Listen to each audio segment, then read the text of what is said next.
ദൈവനാമത്തിന് മഹത്വം ഉണ്ടാവട്ടെ. കർത്താവായ യേശുക്രിസ്തുവിൻ്റെ നാമത്തിൽ വന്ദനം.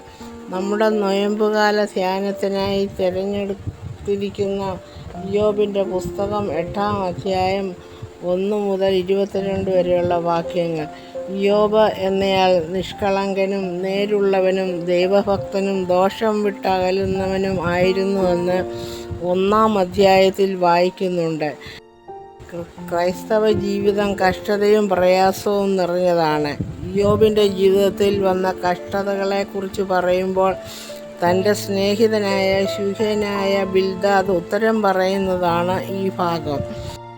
നമ്മുടെ ജീവിതത്തിൽ നീതിയുണ്ടെങ്കിൽ, നേരോടും നിർമ്മലതയോടും ജീവിക്കുകയാണെങ്കിൽ നമ്മുടെ കഷ്ടതകൾ ദൈവം നീക്കി തരും. കാരണം ദൈവം നീതിമാനാണ്. ഇവിടെ 11-12 വാക്യങ്ങളിൽ പറയുന്നത്, ചെളിയില്ലാതെ ഞാങ്ങണ വളരുമോ, വെള്ളമില്ലാതെ പൊട്ടപ്പുല്ല് വളരുമോ?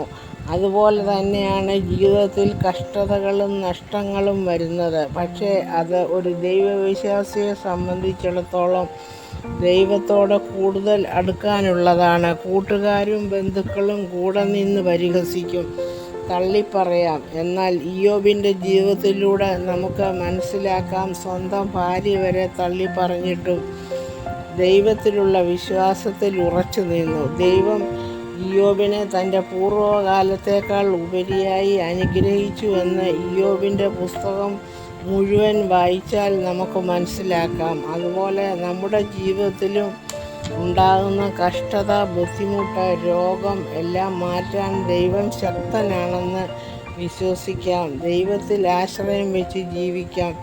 21-ാം വാക്യത്തിൽ പറയുന്നത് പോലെ, നിന്റെ വായിൽ ചിരിയും അധരങ്ങളിൽ ഉല്ലാസഘോഷവും നിറയ്ക്കും. ഈ വചനങ്ങളാൽ ദൈവം നമ്മെ അനുഗ്രഹിക്കട്ടെ.